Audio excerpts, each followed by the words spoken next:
Who said you could sit? I'm sorry, everyone. Such a clueless and embarrassing daughter-in-law. My mother-in-law, who had just tripped me by kicking my leg, was now acting all sweet and smiley to the relatives around her. People nearby offered their hands to help me up, but my mother-in-law stopped them. I gritted my teeth, holding on to my aching left leg. It's still slightly swollen, but that's the spot I fractured just a month ago. My mother-in-law was flaunting around the relatives, acting like she could treat me, her daughter-in-law, like a mere servant. But then, someone appeared, and just like that, mother-in-law reputation crumbled. My name is Jennifer. I'm 24 this year, and I live with my husband. We both work full-time. I met my husband at a matchmaking event organized by a friend. Back then, I thought the idea of getting married was silly, and I was too shy to even consider dating someone. Plus, I was always so focused on my studies that I didn't have many friends. Because of my personality, a few of my close friends worried that I might end up single and with few friends for the rest of my life. So, they strongly insisted and brought me to the event. I wasn't looking for a life partner, but by chance, I met Ken, who's 2 years older than me. He turned out to be a senior colleague of the friend who had invited me. Apparently, Ken was also one of those who got dragged into attending the event. My friend whispered to me, "If you don't find anyone else you like, just chat with this guy," so I did just that. It seems Ken too felt the same way. I later found out he said he'd be with me only if there weren't any other women he liked. In the end, I did attend an event for singles, but later on, I ended up dating Ken, just as my friend had suggested. According to my friend, Ken and I seemed to have similar vibes, so they thought we might be a good match, and it turned out they were right. While we weren't exactly finishing each other's sentences, there were times I knew what Ken was thinking or trying to say, and it seemed he felt the same way about me. We had a comfortable, friendly relationship despite being a couple and eventually got married quite naturally. Up to this point, everything had been smooth, and I was surprised that someone like me, who isn't really good at socializing, got married. But then, hell began. Ken's family home was about as far as taking a high-speed train from my hometown, say, like traveling from New York to Chicago. I moved in with my in-laws as soon as we got married. Now, living with in-laws might conjure up images of nasty mother-in-law drama for some. In my case, I thought Ken's parents might be as laid-back as Ken himself.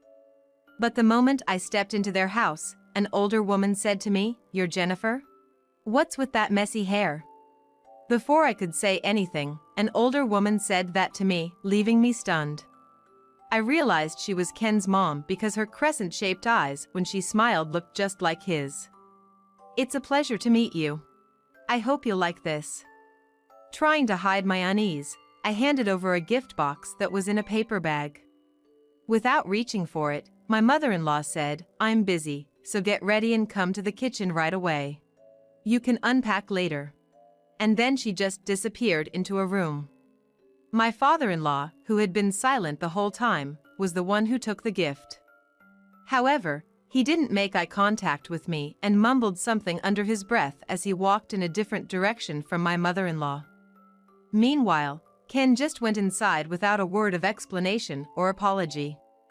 I felt uneasy about the family dynamics I had glimpsed in that brief moment, but I didn't have time to hesitate. As my mother-in-law had told me, I handed my luggage over to Ken and quickly headed for the kitchen. Hearing my footsteps, my mother-in-law turned around and gave me a sharp glare. "Do you not tie your hair back when you cook at home? Do you have some tradition where a husband drinks a tea made from his wife's hair or something?" Seems she purposely described my naturally curly hair as messy earlier.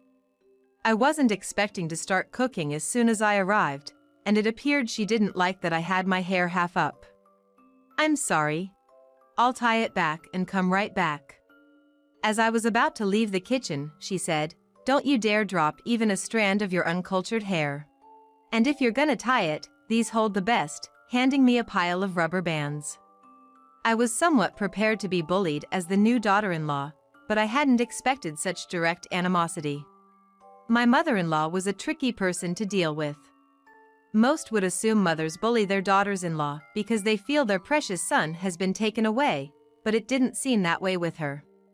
That's because she was tough on Ken and my father-in-law as well.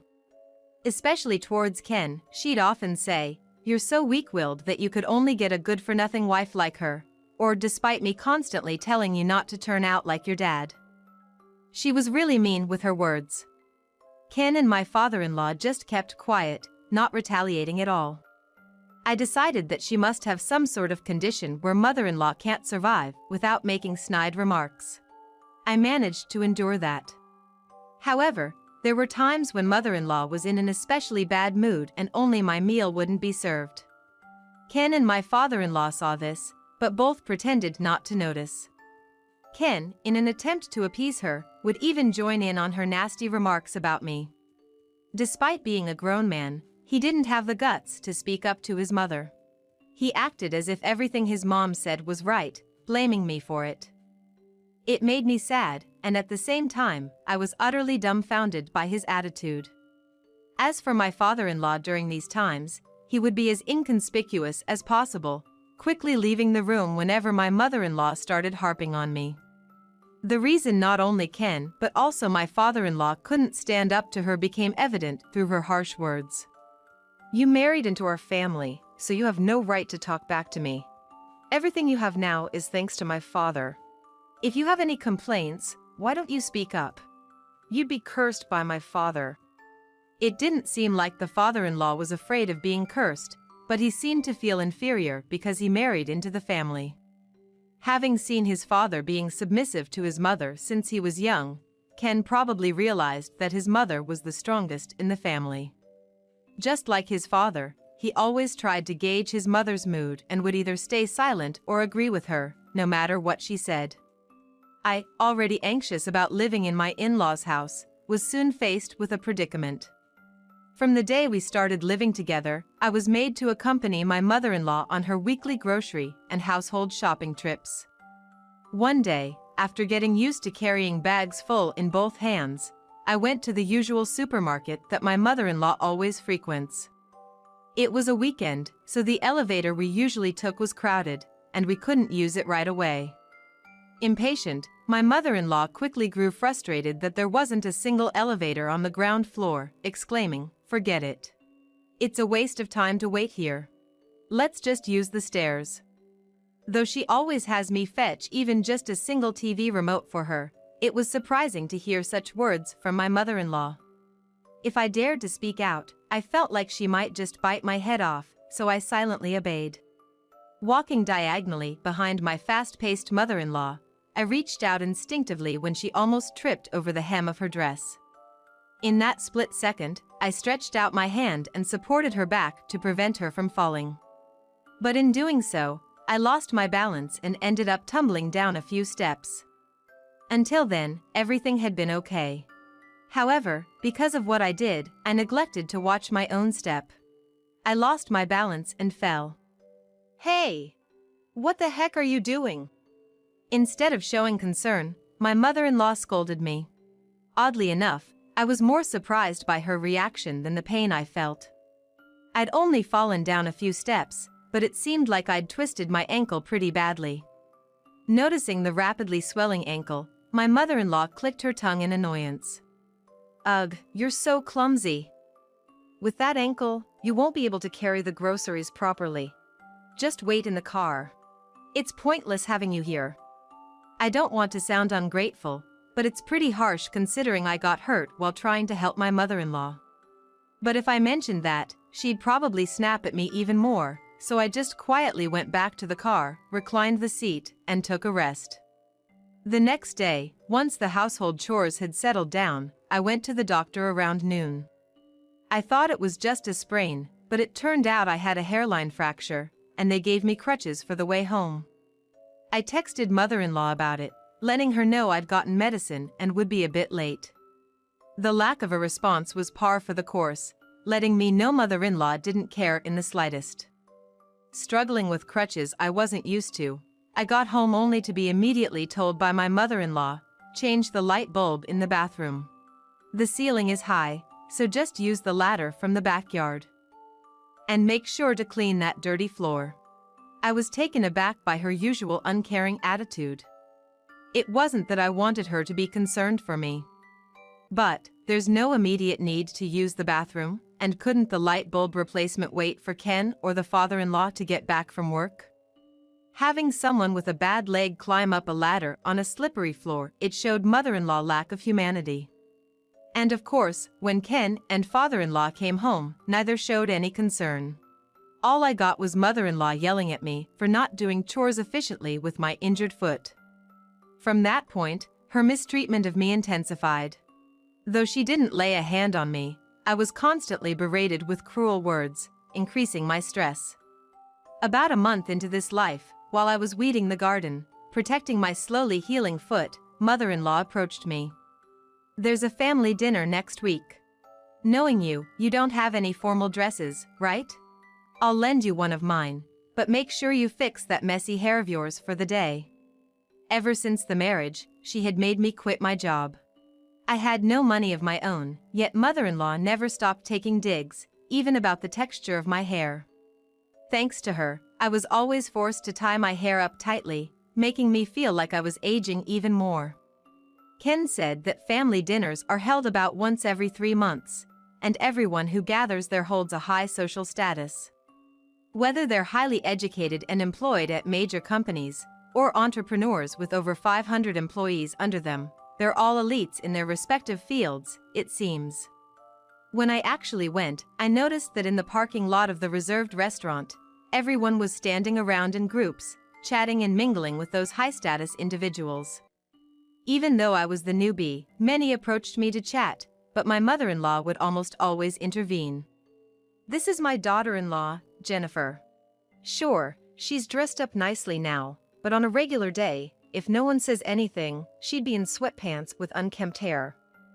It seems she put in extra effort today knowing she'd meet all of you. Honestly, it's a bit much, isn't it?" Despite the awkward smiles from others, my mother-in-law kept bad-mouthing me. Some kind person tried to divert the conversation, but my husband, Ken, either stayed silent or just nodded along to whatever his mom said. The mother-in-law sweet-talked everyone in a cloying tone and even handed out small gifts to each person. When we finally entered the restaurant, the seating arrangement seemed to be decided by some unspoken rules. I was about to take a seat following Ken, but my mother-in-law, who was talking with someone, darted over immediately. "What do you think you're doing sitting down as a daughter-in-law? Stand up." Incredibly, she kicked my injured left foot. Losing my balance, I fell hard to the ground. I let out a soft cry, writhing in pain. I had just had the cast removed, so there was no protection, and I felt the pain directly. Looking down at me, the mother-in-law quickly said to the others, "I apologize for the scene. My lack of discipline has caused this embarrassing display. She should at least fake it better, right? After her own carelessness got her injured, she only knows how to play for sympathy." Mother-in-law may have been panicking inwardly at my fall, spewing nonsense rapidly. A few nearby people offered to help me up, but she stopped them all. "It's all right, no need to be kind to a liar. I'll give her a piece of my mind, so don't you worry about it." Mother-in-law grabbed my arm, trying to force me up while swiftly taking her own seat. I was sitting on the cushion. Being treated like a mere doll by my mother-in-law and the glances from the surrounding people made me feel embarrassed and irritated. I took a deep breath, ready to express the feelings I'd been holding back. But suddenly, someone approached from behind, brushed past me, and touched the back of my mother-in-law. "Oh, big mother-in-law!" The startled voice of my mother-in-law. Judging by her words, it must be my husband's grandmother. The woman was elegant in a pale-colored dress, but her tight-lipped expression gave off a cold vibe. "I heard you weren't coming today." "Well, I did say I might not be able to make it because I had plans, but I made a reservation just in case I could." "What, shouldn't I have come?" "No, it's not like you shouldn't have come. I'm delighted." My mother-in-law suddenly looked timid and scared.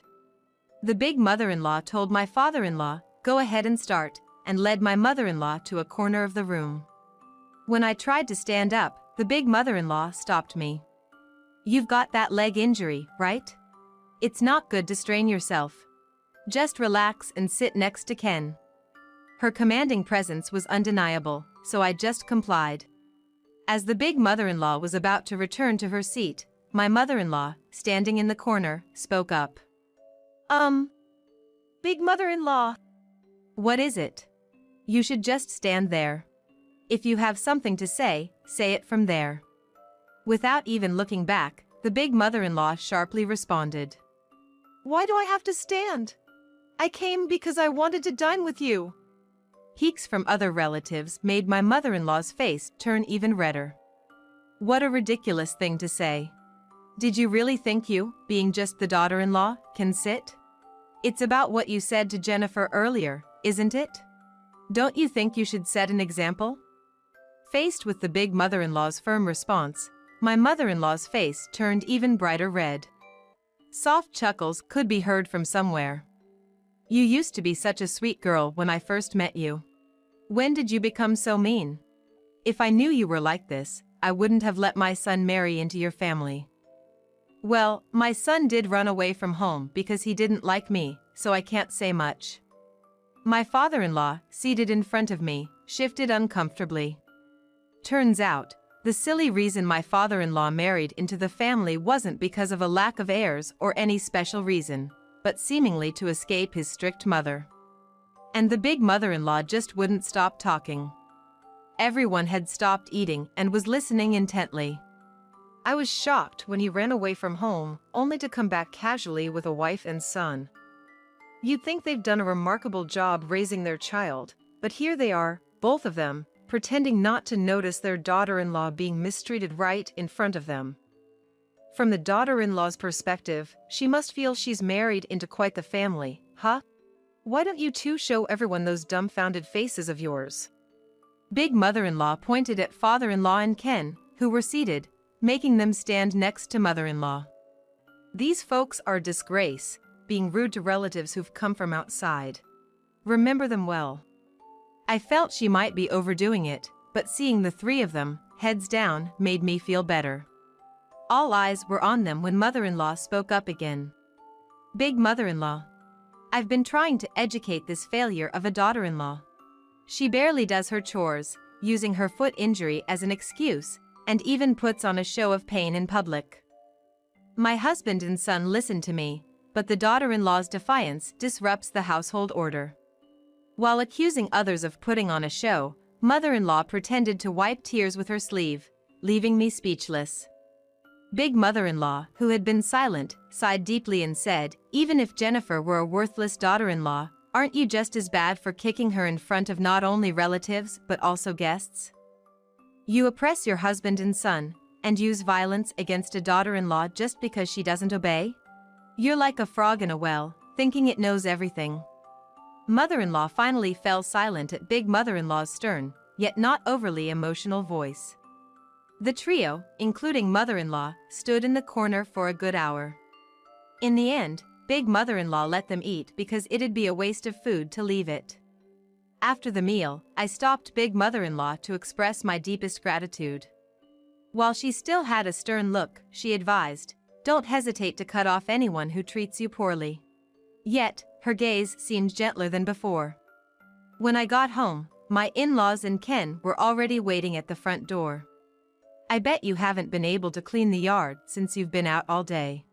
Please take care of weeding, trimming the bushes, watering the flowers, and sweeping the porch now. After that, we'd like a massage, so hurry back when you're done." Perhaps to vent the embarrassment caused by my big mother-in-law, my mother-in-law piled on more chores than usual. Father-in-law and Ken were silent, but their stares were clearly malicious. They blocked my way, not letting me step inside the house, so I sighed. "Oh, so you always get treated like this, huh?" Peeking out from behind me was big mother-in-law. Actually, big mother-in-law had asked me to come here. Seeing her, the three stiffened up even more. Noticing the large bags big mother-in-law was carrying, their expressions grew more tense. "Mom, you came all this way even though you're busy?" For the first time in a while, father-in-law spoke up, only to be glared at by big mother-in-law. You guys are the ones piling on unnecessary work even though you know she's busy. From what I've seen, it seems like a little trouble wouldn't make you reflect on your actions. Big mother-in-law said this and handed one bag each to father-in-law and Ken.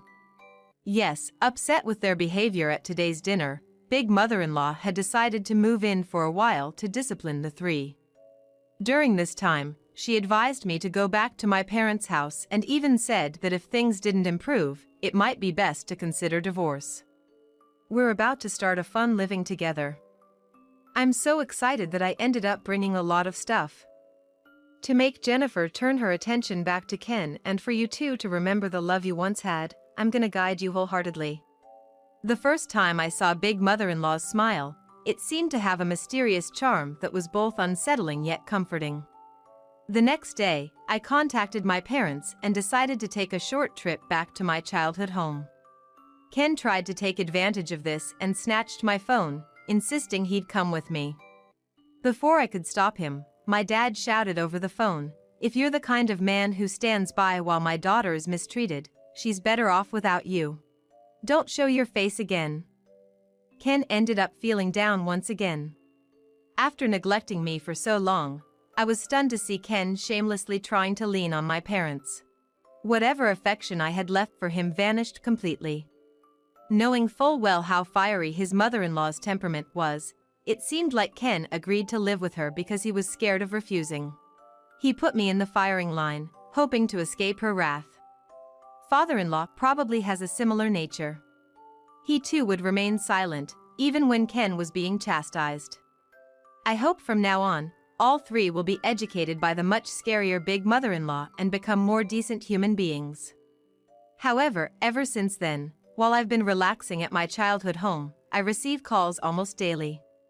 Most of the time, it's mother-in-law, but occasionally it's father-in-law or Ken. Can you ask big mother-in-law to leave? In short, he says this over and over again without hesitation. With me gone, all three are being thoroughly trained in household chores by big mother-in-law, and they tell me they're sore all over every day. On top of the physical exhaustion, they can't take out their frustrations on a daughter-in-law, so the atmosphere at home is constantly tense. It's not just big mother-in-law. Apparently, she's been calling over relatives unannounced for surprise inspections. The three of them are made to entertain the guests, spending their days in a state of constant tension. All three kept playing the victim, saying things like kick out the big mother-in-law and come back. Why are we going through this? So, I declared our divorce over the phone. Normally, it's something to be discussed face to face, but given how they treated me poorly, I figured I wasn't in the wrong to do it this way. With the mediation of the big mother-in-law, the divorce process was completed smoothly. I continued to stay at my childhood home, searched for a job, and decided to start a new life. Half a year later, a minor incident occurred at my workplace. Shockingly, my ex-husband, along with my in-laws, had tracked down my workplace and showed up unannounced. I wondered where the leak had come from, but then I got a call from big mother-in-law. She told me the letter Jennifer sent was opened without permission. Maybe that's how they found out. I calmed down the apologetic big mother-in-law and assured her that there was no harm done. At the entrance of my company, 3 of them were restrained by multiple security guards. Watching quietly from the floor above, I noticed they were repeatedly mentioning my name. They probably couldn't stand the scolding from big mother-in-law any longer. But mother-in-law used to curse me with foul words every day, and both father-in-law and Ken turned a blind eye, so it's no surprise they're in this situation now. I don't feel the slightest sympathy for them being manhandled by the security, and I don't want them in my sight anymore. Besides, I already had someone special in my life. This person respects my feelings, but also confidently shares his own opinions. He's someone I can really rely on. To be honest, I'm not yet brave enough to think about marriage, but I'm gonna take it slow and nurture our love.